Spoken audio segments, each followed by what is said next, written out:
సావిత్రి చేస్తున్న అంతరాత్మ అన్వేషణలో 3 అంతర్సీమలను inner countries physical, vital, mental ఈ 3 తలాలను అధిగమించింది. ఉన్నత మానసిక తలంలో ప్రకాశ దేవతలు ఇల్యూమైన్ గాడ్స్ మార్గదర్శకత్వంతో ట్రిపుల్ సోల్ ఫోర్సెస్ 3 అంతరాత్మ శక్తులను కలుస్తుంది సావిత్రి. ప్రస్తుతం మనము ట్రిపుల్ సోల్ ఫోర్సెస్ అన్న క్యాంటోలో ఉన్నాము. ముందుగా సావిత్రి పదార్థ ధర్మానికి ప్రతీక అయిన మడోన్ ఆఫ్ సఫరింగ్ శోకమాతను కలిసింది. ఈమె ప్రపంచంలోని మొత్తం దుఃఖాన్ని పంచుకోవటానికి దివ్యదయ కరుణలతో ఉన్న శోకమాత. సృష్టి ప్రారంభం నుంచి సకల జీవరాశుల దుఃఖాన్ని భారంగా భరిస్తూ ఉన్న పృథ్వీమాతకు ఈమె సంకేతం. ఈమె అన్నం పెట్టే అక్షయ పాత్ర, మనకు ఆహారాన్ని ఇచ్చేది భూమాత. తిరుగుగా ఇక్కడ జరిపే ఈ విధ్వంసాలతో కానీ పర్యావరణ విధ్వంసంతో కానీ ఆమెకు అంటే భూమాతకు దుఃఖాన్నే ఇస్తున్నాం. కానీ ఎప్పటికైనా భగవంతుడు వస్తాడని, ఆమె దుఃఖం అంతం చేస్తాడని ఆమెకు తెలుసు. ఆమె సావిత్రితో అంటుంది, within me a blind faith and mercy dwell. I carry the fire that never can be quenched, and the compassion that supports the suns. I am the hope that looks towards my God who never came to me till now. His voice I hear that ever says, I come. I know that one day he shall come at last. She ceased, and like an echo from below, answering her pathos of divine complaint, a voice of wrath took up the dire refrain, a growl of thunder, a roar of angry beast, the beast that couching growls within man's depths, voice of a tortured titan once a god. అయితే ఆమె శోకమాత సావిత్రితో అంటుంది చిట్ట చివరగా, నాలో ఒక గుడ్డి విశ్వాసము దయ నివసిస్తూ ఉన్నాయి. ఎప్పటికీ చల్లారని అగ్ని జ్వాలను, సూర్యులను బలపరిచే కరుణను నేను మోస్తున్నాను. ఇంతవరకు నా దగ్గరకు రాని నా దైవం ఇంతవరకు రాలేదు, భగవంతుడు నా దగ్గరికి. కానీ ఆయన వస్తాడని ఎదురు చూస్తున్నాను. నేను వస్తాను అన్న ఆయన గొంతుని ఎప్పటికీ వింటున్నాను. ఏదో ఒక రోజు ఆయన వస్తాడని నాకు తెలుసు అని అంటూ శోకమాత మడోన్ ఆఫ్ సఫరింగ్ నెమ్మదిగా విరమించుకుంది. అయితే ఇక్కడ వ్యక్తిగత మానవుడు అహంకార చైతన్యం వలన వేరుపడి ఆంతరిక యథార్థ జ్ఞానాన్ని కోల్పోయాడు. భౌతికంగా జీవించే ఈ భౌతిక మానవుడు తనలోని భౌతిక దేవతను నిరాకరించడం అంటే, ఇప్పుడు మనం ఎవరినైతే చూస్తున్నామో మడోన్ ఆఫ్ సఫరింగ్ను, ఆమెను నిరాకరించడం మాత్రమే కాకుండా ఆమెను శపిస్తూ తానున్న విధంగా ఉండటానికి ఇష్టపడతాడు. ఆమె చేసిన దివ్య ఫిర్యాదులకు, ఇప్పుడు ఇవన్నీ కూడా మనం లాస్ట్ సెషన్లో చూసాం, ఆమె ఎలాంటి ఫిర్యాదులన్నీ చేసింది, ఎలాంటి బాధను ఎలా భరిస్తూ ఉంది, ఎలాంటి భారాన్ని మోస్తూ ఉంది ఆమె అన్నది. ఈమె చేసిన ఈ దివ్య ఫిర్యాదులకు, ఆ దుఃఖానికి ప్రతిగా, దానికి వ్యతిరేకంగా కోపంగా ఒక పురుష స్వరం బదులు పలికింది. ఆ స్వరము ఎలా ఉంది అంటే, కోపంతో ఉన్న ఒక క్రూర జంతువు గుర్రుమన్నట్టుగా ఉంది.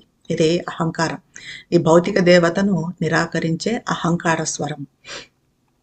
అది ఇంకా ఎలా ఉంది, ఎక్కడి నుంచి వచ్చింది అంటే, ఇది మనిషి లోతుల్లో పొంచి ఉన్న జంతు స్వరం. ఎలా ఉంది? క్రూర జంతు స్వరంలా ఉంది. అది మనిషి లోపల నుంచి వచ్చిన జంతు స్వరం. క్రూర జంతువులా నక్కి ఉంటూ పైకి లేచిన అహంకారం ఇది. ఈ అహంకారం బాధను సంతోషంగా అనుభవిస్తూ ఉన్నట్టుగా, ఆ దుఃఖంలోనే దుష్ట ఆనందాన్ని పొందుతున్నట్టుగా అనిపించింది. ఇది ఒకప్పుడు ఒక దేవుడుగా ఉండి రాక్షసునిగా మారిన స్వరం. ఆ స్వరము సావిత్రితో మరి ఏమంటుంది? అహంకార స్వరం, పురుష స్వరంతో ఉన్న ఈ అహంకారం అన్నది సావిత్రితో ఏమంటుంది అనేది ఇప్పుడు చూద్దాము. I am the man of sorrows. I am he who is nailed on the wide cross of the universe. To enjoy my agony, God built the earth. My passion he has made his drama's theme. He has sent me naked into his bitter world and beaten me with his rods of grief and pain, that I might cry and grovel at his feet and offer him worship with my blood and tears. I am Prometheus under the vulture's beak, man the discoverer of the undying fire. In the flame he kindled burning like a moth. I am the seeker who can never find. I am the fighter who can never win. I am the runner who never touched his goal. Hell tortures me with the edges of my thought. Heaven tortures me with the splendor of my dreams. నేను శోకార్తుడైన మనిషిని. విశ్వం యొక్క విశాల శిలువ మీద మేకులు కొట్టించుకున్న వాడను నేనే. ఇక్కడ శిలువ మీద మేకులు కొట్టించుకున్నవాడంటే జీసస్ క్రైస్ట్లా కాదు. ఎందుకంటే ఆయన జీసస్ క్రైస్ట్ ప్రజల అజ్ఞానాన్ని అంతం చేయడానికి, వాళ్ళను కాపాడటానికి ఆయన దయా కరుణతో శిలువను భరించాడు. అక్కడ ప్రేమ ఉంది, కరుణ ఉంది. కానీ ఇక్కడ అలాంటిది కాదు, అలాంటి బాధ కాదు ఇది. ఇక్కడ అహంకారం మాత్రమే ఉంది. ఇక్కడున్న అహంకారము ఎలాంటిది అంటే దుఃఖాన్ని, బాధను ప్రేమించేది. ఇతను ఇంకా ఏమంటున్నాడంటే, నా దుఃఖాన్ని అనుభవించటానికి భగవంతుడు పృథ్వీని నిర్మించాడు అని అంటున్నాడు. అంటే నా దుఃఖాన్ని అనుభవించటానికే భగవంతుడు పృథ్వీని ఎందుకు నిర్మించాడు అంటే దుఃఖాన్ని అనుభవించడానికే నిర్మించాడు. నా మోహావేశాన్ని ఆయన పడే నాటకానికి ముఖ్య అంశంగా తీసుకున్నాడు. ఆయన సృష్టించిన ఈ చేదు ప్రపంచంలోకి నన్ను నగ్నంగా పంపించి బాధ దుఃఖాల ముళ్ళుకర్రతో నన్ను కొట్టి బాధిస్తున్నాడు. నన్ను ఒంటరిగా ఇక్కడికి పంపించాడు, నగ్నంగా పంపించాడు, ఇక్కడికి ఏమీ లేకుండా పంపించాడు. ఆయన బాధ అనే ముళ్ళుకర్రతో నన్ను కొట్టి బాధిస్తూ ఉన్నాడు అని అంటున్నాడు. కానీ ఈ సృష్టిలోకి ఎవరు ఏమీ లేకుండా రారు. మనకంటూ ఒక సైకిక్ స్పార్క్, ప్రకృతి గుణాలైన సత్వరజ తమో గుణాలను, వాటి వెనుకన భగవంతుని ఉనికితో ఉన్న అంతరాత్మను ఇవన్నీ కూడా ఇచ్చి మనల్ని భగవంతుడి కిందికి పంపించాడు. ఇతను అయితే ఆ అంతరాత్మ శక్తిని ఇగ్నోర్ చేసే టైటాన్ కాబట్టి ఇలా మాట్లాడుతున్నాడు. ఇంకా అంటున్నాడు, నేను ఏడుస్తూ ఆయన పాదాల చెంత దొర్లాలని నా రక్తాన్ని కన్నీళ్లను అర్పిస్తూ ఆయన్ను ఆరాధించాలని అలా చేస్తున్నాడు. ఎందుకు భగవంతుడు ఇలా చేస్తూ ఉన్నాడు అంటే నేను ఏడుస్తూ ఉండాలి, ఆ పాదాల దగ్గర పడి దొర్లాలి, ఎందుకని ఆయన అలా చేస్తూ ఉన్నాడు. ఇప్పుడు మనము చూస్తున్న ఈ జంతు బలి కానీ, మేకులపై నడవటము, కొరడాతో కొట్టుకోవడము, ఇలాంటిది స్వీయ హింస లేదంటే పరహింస, దైవాన్ని ఇలా చేసుకుంటూ దైవాన్ని చేరాలనుకునే వాళ్ళు కూడా ఉన్నారు. అలా తాము బాధించుకోవటాన్ని దైవం ఇష్టపడతాడు అనుకుంటారు, కానీ అది అసుర మార్గము. అలా అంటూ ఇంకా ఇతను అంటున్నాడు, రాబందు ముక్కుపోట్లను భరిస్తున్న ప్రొమెథిస్ని నేను అని అంటున్నాడు. ఈ ప్రొమెథిస్ అన్న క్యారెక్టర్ మనకి ఎక్కడి నుంచి వస్తుందంటే గ్రీక్ మైథాలజీలోది. ఈ ప్రొమెథిస్ ఒలింపియన్ గాడ్స్ను ఓడించి అక్కడున్న ఫైర్ని, అంటే అక్కడున్న అగ్నిని, దేవుళ్ళ దగ్గర ఉన్న అగ్నిని దొంగిలించి అది తీసుకొని వచ్చి మన హ్యూమన్ కైండ్కి, అంటే మానవ జాతికి ఇస్తాడు.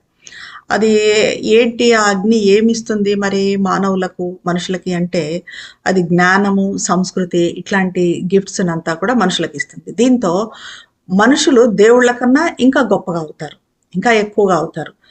అలా అని ఇతను అక్కడి నుంచి దొంగిలించుకొని వచ్చినందుకు అతనికి ఈ గాడ్స్ అంతా కలిసి ఒక శిక్ష ఇవ్వటము జరుగుతుంది.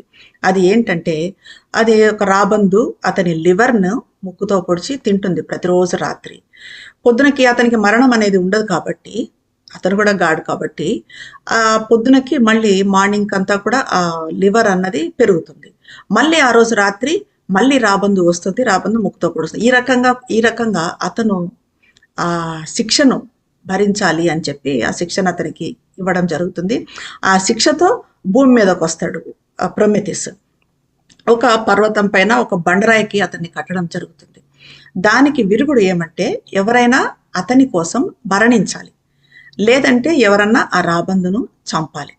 అప్పుడు ఆ సెంటార్ ముందుకు వచ్చి తనను తాను త్యాగం చేసుకొని చనిపోతాడు. అలా ప్రొమెథిస్కి విడుదల లభిస్తుంది.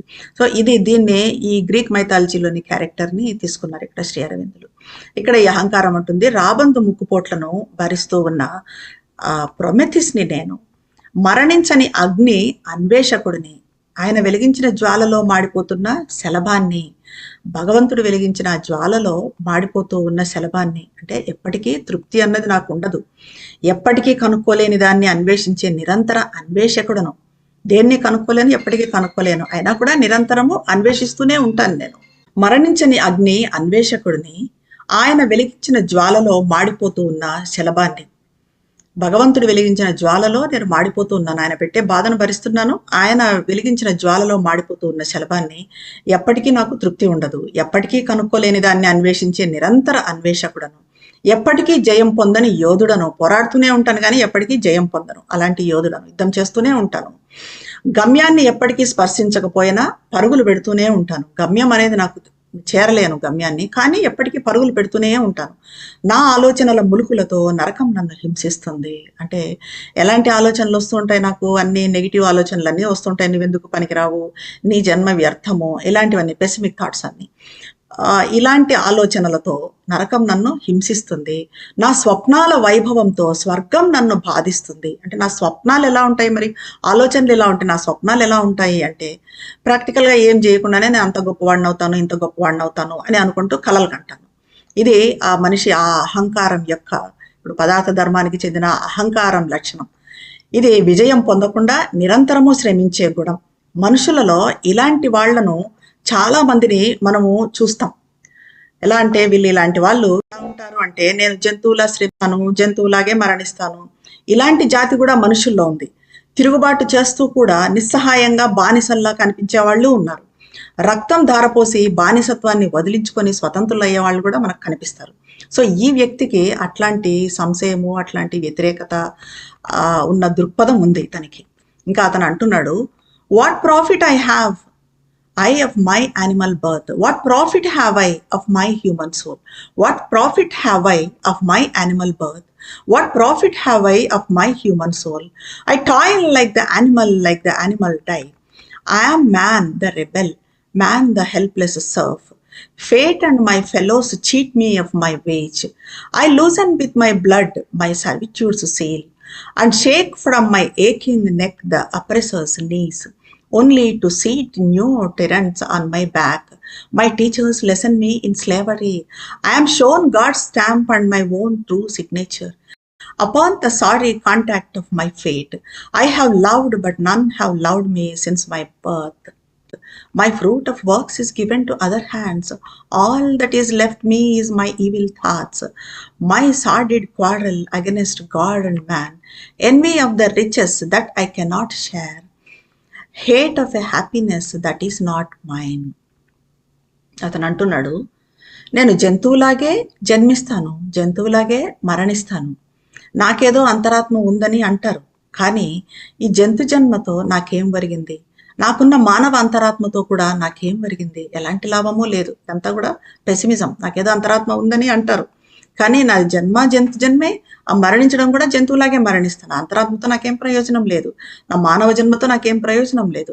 నేను జంతువులాగే శ్రమిస్తాను, జంతువులాగే మరణిస్తాను. అంతరాత్మ అభివృద్ధి, విధిని మార్చుకోవటాలు ఇవన్నీ కూడా తెలియదు, చెయ్యను. తిరుగుబాటు చేసే విప్లవకారుడను నేనే.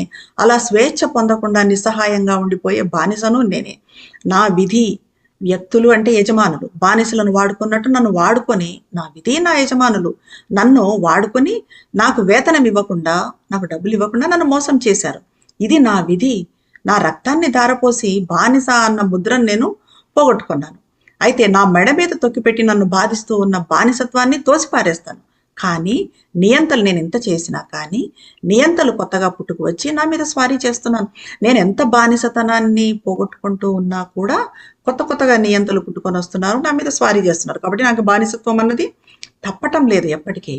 నా గురువులు బానిసత్వంలో ఉండటాన్నే నాకు నేర్పించారు. నా భవిష్యత్తుపై భగవంతుని ముద్రను, నా నిజమైన సంతకాన్ని నాకు చూపించారు. అంటే ఇలాగే మనము చూస్తూ ఉంటాం కదా, నువ్వు శూద్రుడివి లేకపోతే బానిసవు అని వాళ్ళకు ముద్ర వేసి వాళ్ళని అట్లాగా మనం ముట్టకుండా ఉండటము, బయట పెట్టడము, ఇలాంటివన్నీ వాళ్ళతో పనులు చేయించుకోవడము చేస్తూ ఉంటారు. అలాంటి వాడిని నేను. నాకు ఎందుకైంది అంటే విధి, భగవంతుడే నాకు ముద్ర వేశాడు. ఈ బాధలు, కష్టాలు వీటన్నింటినీ భరించాలని భగవంతునికి నాకు ఒప్పందం కుదిరింది. కాబట్టి ఎదురు మాట్లాడకుండా దీన్నంతా నేను భరించాలని వాళ్ళు చెప్పారు. సో వీళ్ళంతా కూడా నా యజమానులు కూడా, నా గురువులు ఇదే చెప్పారు నాకు. భగవంతునికి నాకు ఇలాంటి ఒప్పందం కుదిరింది కాబట్టి నువ్వు ఇదంతా భరించాలి అని చెప్పారు. నేను ప్రేమించాను, కానీ నేను పుట్టినప్పటి నుంచి ఇంతవరకు నన్ను ఎవరూ ప్రేమించలేదు. నేను ప్రేమించాను కానీ ఎవరు నన్ను ప్రేమించలేదు. నా పనికి ఫలితం ఇతరులకు ఇవ్వబడింది. భగవంతునికి, మనిషికి వ్యతిరేకంగా నేను జరిపే క్షుద్ర పోరాటం ఇది. నేను భాగం పంచుకోలేకపోతున్నా, అనుభవించలేకపోతున్నా, సంపదను కలిగిన వాళ్ళపై నాకు శత్రుత్వం ఉంది. అంటే నేను పొందలేని సంపద, నేను పొందలేని సంతోషాలు ఇతరులు పొందుతున్నారు అని చెప్పి వాళ్ళ మీద నాకు శత్రుత్వం ఉంది. నాది కాని సంతోషాన్ని ద్వేషించడం కూడా ఉంది నాకు. ఇవే నాకు మిగిలాయి. ఇలా ద్వేషించడము, ఇలాంటి శత్రుత్వమే నాకు మిగిలాయి. మనం ఇలాంటి మనుషుల్ని సొసైటీలో చాలామందిని చూస్తూ ఉంటాం. ఏదైనా సాధించడానికి వాళ్ళు ప్రయత్నం చెయ్యరు. ఎవరైనా అలా సాధించి విజయం పొందితే మాత్రము కుళ్ళుకుంటూ ఉంటారు. ఇప్పుడు ఈ అహంకారానికి ఇలాంటి లక్షణాలే ఉన్నాయి. ఇంకా అంటున్నాడు, I know my fate will ever be the same. It is my nature's work that cannot change. I have loved for mine, not for the beloved's sake. I have lived for myself and not for others' lives. Each in himself is a soul by nature's law. So God has made his harsh and dreadful world. So has he built the petty heart of man. Only by force and ruse can man survive. For pity is a weakness in his breast. His goodness is a laxity in the nerves.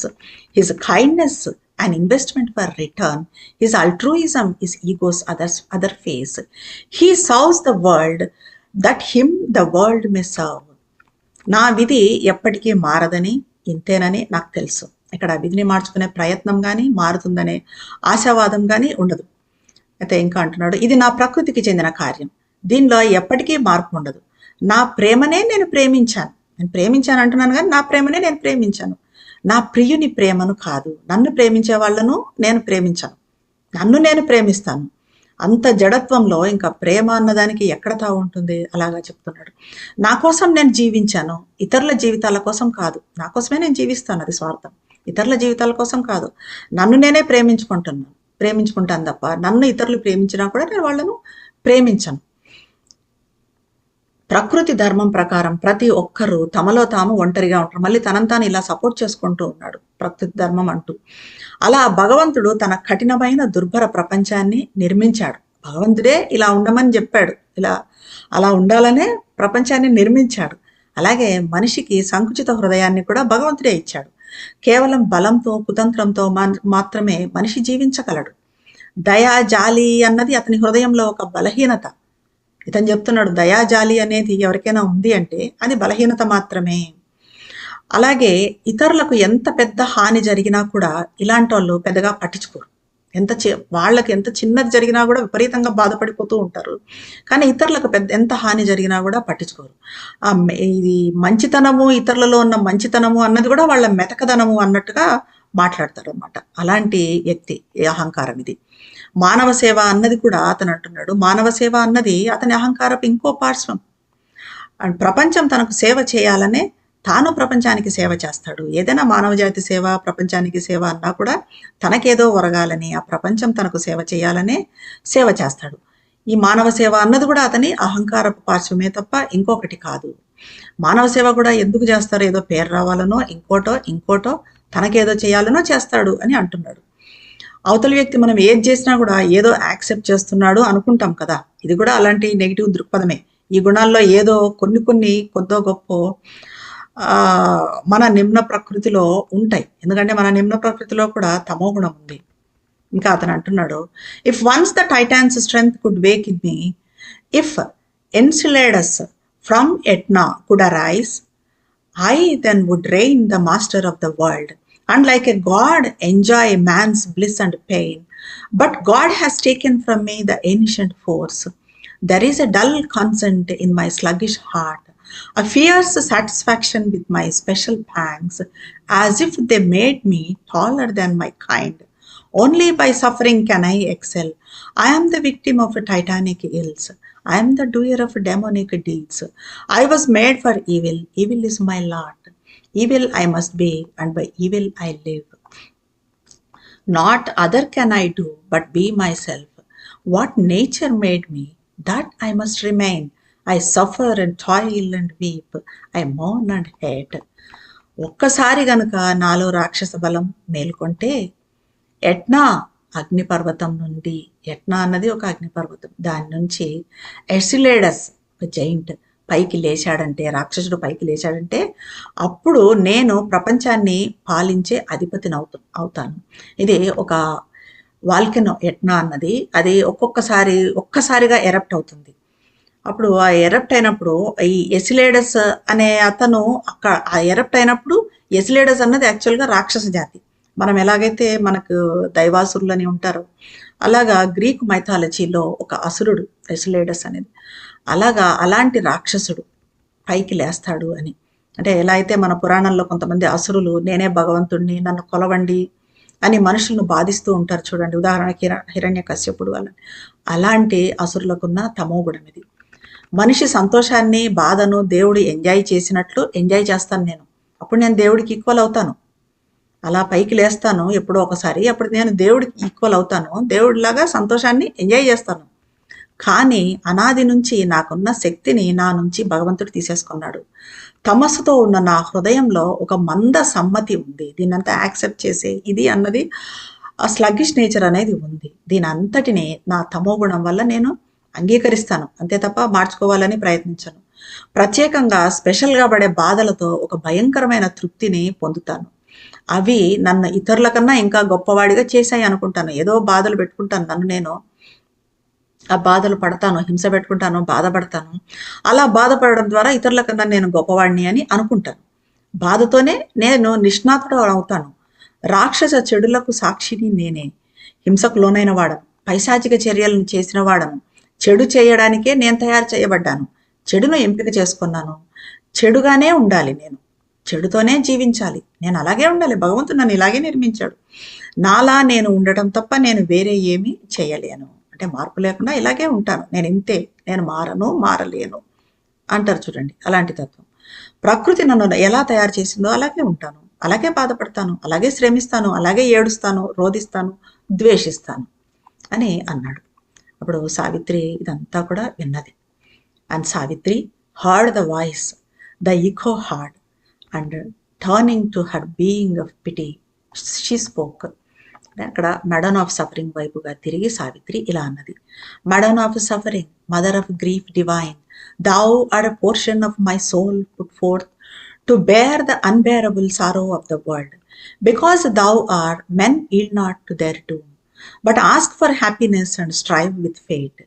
Because thou art the wretched still can hope, but thine is the power to solace, not to save.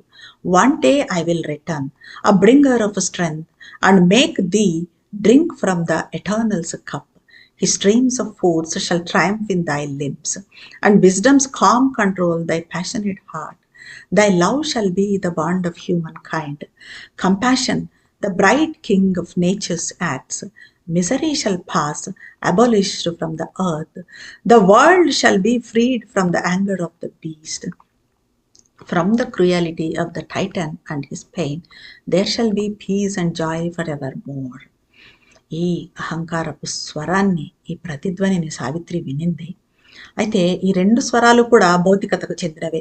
ఒకటి భౌతిక అంతరాత్మ, తన స్థితికి దుఃఖించే అంతరాత్మ. ఇంకొకటి భౌతికతకు, ఈ తమోగుణానికి చెందిన అహంకారం.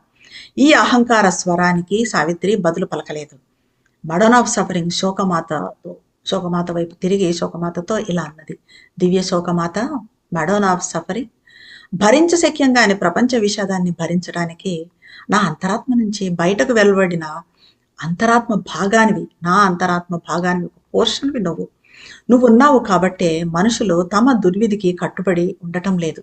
అంటే దుర్విధిని మార్చుకునే ప్రయత్నం మనుషులు చేస్తున్నారు. ఎలా చేస్తున్నారంటే నువ్వు ఉన్నావు కాబట్టి చేస్తున్నారు. సంతోషం కోసం అడుగుతున్నారు, విధితో పోరాడుతున్నారు. నువ్వు ఉన్నావు కాబట్టే నికృష్ట స్థితిలో ఉన్నవాడు కూడా మంచి రోజులను ఆశిస్తూ ఉన్నాడు. కానీ నీ శక్తి ఓదార్చడం మటుకే చేయగలదు. ఓదార్చడం, కంఫర్ట్ ఇవ్వడం మటుకే నువ్వు చేయగలవు. ఈ దుఃఖం నుంచి మనిషిని కాపాడలేదు నీ శక్తి. నీకు ఆ శక్తి లేదు. ఒకరోజు బలాన్ని పొంది నేను వస్తాను, నేను భగవంతుని దగ్గరికి వెళ్తున్నాను, నేను ఆ బలాన్ని పొంది ఆ బలాన్ని నీకు తీసుకుని వస్తాను. శాశ్వతుని పాత్రం నుంచి పానాన్ని, ఆ డ్రింక్ని, నేను తీసుకొచ్చిన ఆ బలాన్ని నువ్వు కూడా తాగేలా చేస్తాను. ఆయన శక్తిధారలు నీ ఇంద్రియాలను స్వాధీనం చేసుకొని వాటిని శోభాయమానం చేస్తాయి. నీ ఆపేక్షాపూరిత హృదయాన్ని వివేకపు నిశ్చలత నియంత్రిస్తుంది. ఎంత ఆపేక్ష ఉంది నీలో, ఎంతో భావావేశం ఉంది నీలో, అటువంటి హృదయాన్ని ఈ వివేకం అనే నిశ్చలత దాన్ని నియంత్రిస్తుంది, ఆ భావావేశాన్ని నియంత్రిస్తుంది. నీ ప్రేమ మానవ జాతిని ప్రేమాలింగనంతో బంధిస్తుంది. నీ దయ, నీ కరుణ ప్రకృతి చర్యలకు ప్రకాశమాన అధిపతి అవుతుంది. పృథ్వీపై దుఃఖం నిషేధించబడుతుంది. జంతు కోపం నుండి, రాక్షసత్వం నుండి, అతను పెట్టే బాధ నుండి ప్రపంచానికి విముక్తి ఇలా లభిస్తుంది. కాబట్టి నేను ఆ శక్తి తీసుకొని వస్తాను, నీకు ఇస్తాను. నీకు ఆ శక్తి వచ్చినప్పుడు నువ్వు అందరికీ ఆ శక్తిని ఇవ్వగలవు. అప్పుడు ప్రపంచానికి విముక్తి లభిస్తుంది. ఇక్కడ ఎప్పటికీ ఇంకా శాంతి సంతోషాలు నెలకొంటాయి అని ఇలా పలికి సావిత్రి తన అంతరాత్మ పయనంలో ఇంకా ఊర్ధ్వం వైపుగా కదిలింది.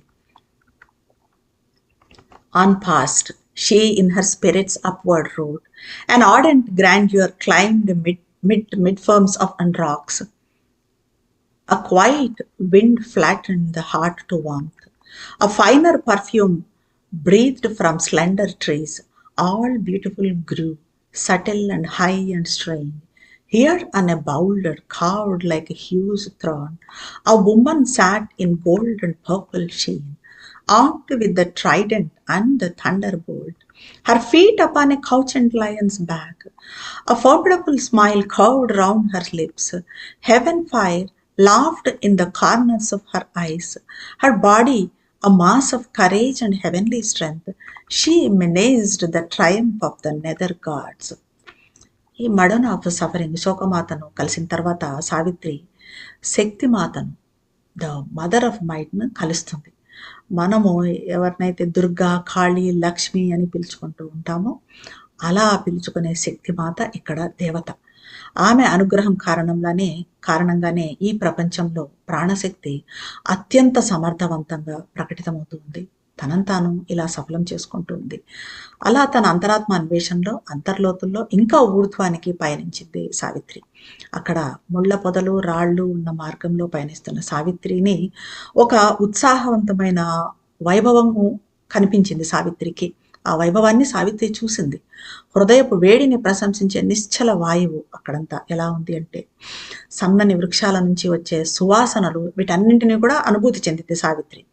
అంతా సౌందర్యమే ఉంది అక్కడ. అది కూడా ఎలా ఉంది, ఎలాంటి సౌందర్యం అంటే ఎంతో సూక్ష్మంగా, ఉన్నతంగా, కొత్తగా, నూతనంగా ఉంది ఆ సౌందర్యం అంతా. అక్కడ సింహాసనంలో ఉన్న ఒక పెద్ద రాయి మీద పసిడి ధూమ్ర వర్ణాల కలయికతో ఉన్న వస్త్రాన్ని ధరించి ఒక స్త్రీ అక్కడ ఆ రాయి మీద కూర్చొని ఉంది. ఆమె ఎలా కూర్చొని ఉందంటే ఎంతో రాజసంతో త్రిశూలాన్ని, పిడుగును ఆయుధాలుగా ధరించి కూర్చొని ఉంది. శయనించిన సింహం మీద ఆమె పాదాలను ఆనించింది. ఆమె పెదవులపై ఒక బలీయమైన చిరునవ్వు అలుముకొని ఉంది. అందులో ఆమె నేత్రపు అంచులలో స్వర్గ అగ్ని నవ్వుతూ ఉంది. ఆమె శరీరం ఎలా ఉందంటే ధైర్యానికి, స్వర్గ బలానికి పోతపోసినట్టుగా ఆమె శరీరం ఉంది. నిమ్న శక్తులను తన శౌర్యంతో ఓడగొడుతూ ఆమె భయపెడుతుంది.